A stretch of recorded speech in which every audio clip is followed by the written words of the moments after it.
Hi, I'm Dr. Howard Rankin with a few thoughts about the current crisis and the situation and what that says about us as human beings and what we need to be doing about it. Now, the current crisis highlights one thing, that human beings aren't very good at dealing with complexity. The default setting of the mind is to really simplify things, which makes things obviously easier. And as a result, we're really storytellers, less interested in the truth and driven more by emotional comfort and, in some senses, a misguided sense of control. We really like to see things in a binary or either or fashion.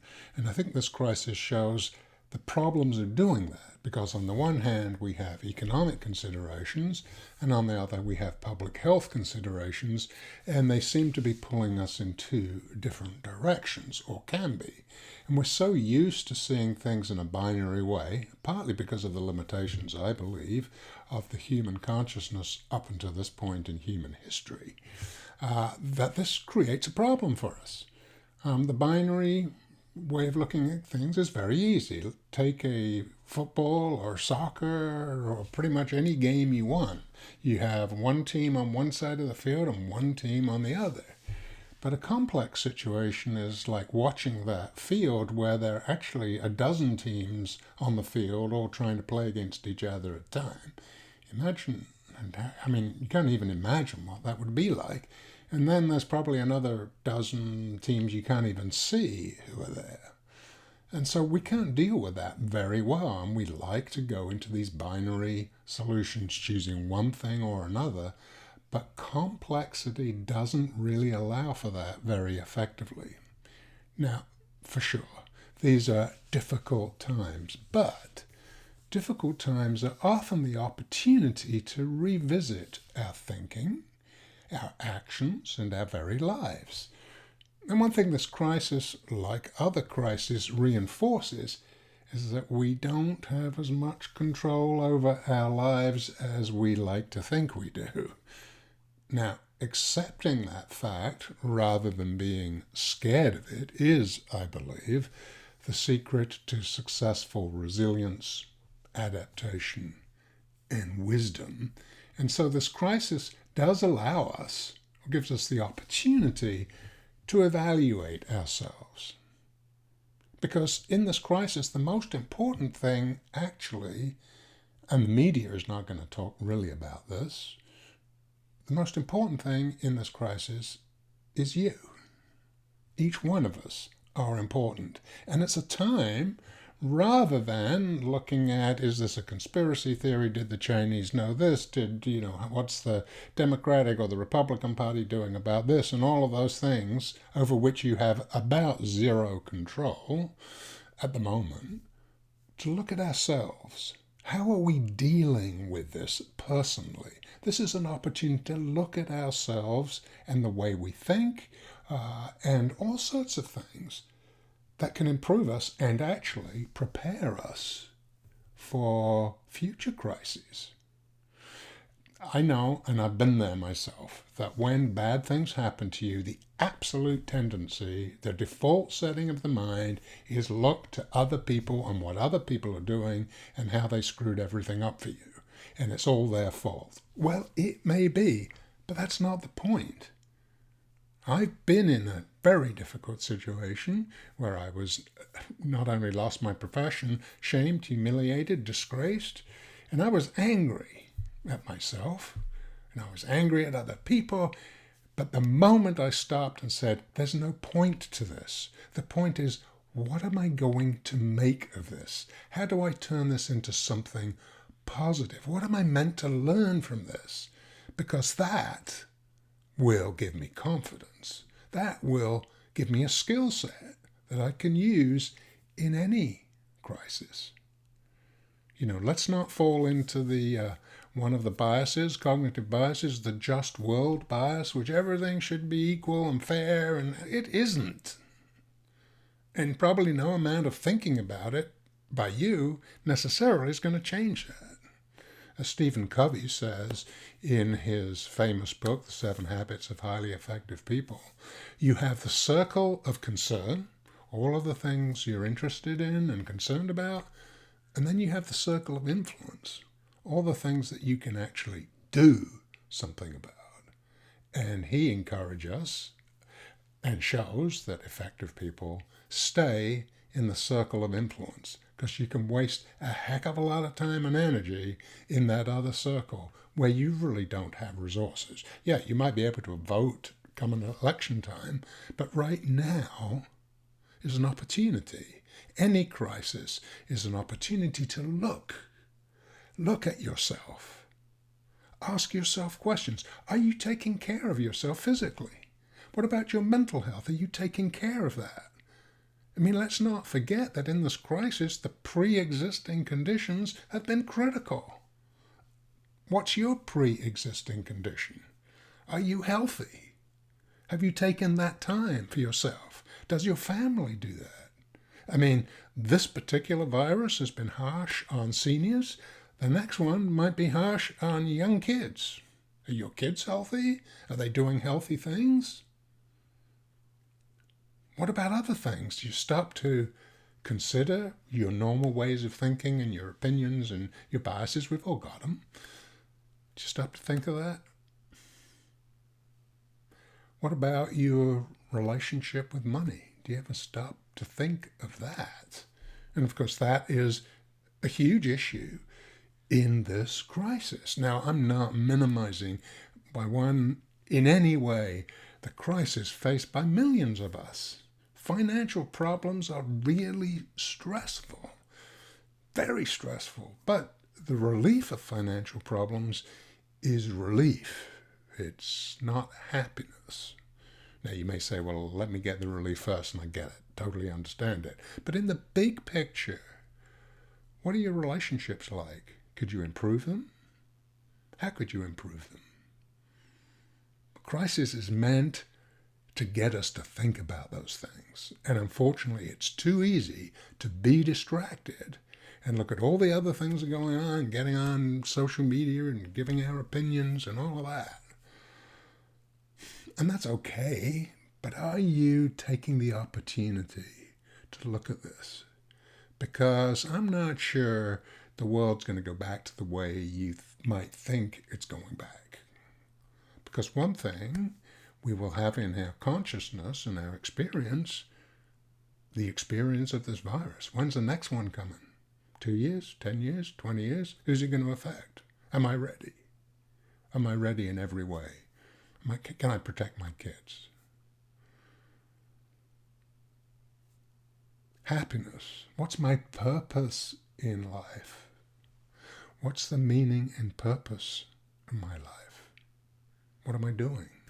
So many people have found that in helping in different ways in this crisis, because compassion, respect, humility, helping people, altruism is a huge path to meaning, purpose, and happiness, and it turns out wisdom. Because going through a crisis like this, you can learn to become wiser. You can learn how to adapt and be more resilient. And adaptation and resilience are key to living life the fullest. That's what we need to be doing. What could I be doing differently? How could I prepare? What happens when the next one comes? Am I living way beyond my means? What am I doing? Do I need to be doing that? How do I think about things? While I was writing my book, I Think, Therefore I'm Wrong, which looks at the default setting of the mind, the numerous cognitive biases, the hundreds of cognitive biases and rationalizations we have, and where wisdom really comes from. Wisdom comes from integrity, value. All the wise people of the past have said wisdom is about value, moral values. And I believe that to be true, because those moral values, whether we're talking about gratitude, forgiveness, kindness, respect, humility, all of those things actually tone down, and we've got evidence that in the brain it tones down those emotional responses and allows you to stand back and look at your consciousness. Look at what is going through that conscious mind of yours. And if you don't do this, you're really kind of wasting, or certainly not using to its potential, your greatest gift, which is that consciousness. Is that consciousness. And so while I was writing, I think, Therefore I'm Wrong, I really understood why those values, in my book I list 20 of them, why those values are so critical for wisdom. Because rather than just panicking, which is totally understandable, you can look at your panic and distance yourself from it and evaluate it, rather than just let it dominate and control you. I mean, one of the toxic elements of stress is being out of control, feeling out of control. But if you somehow master that, don't let it totally define your response,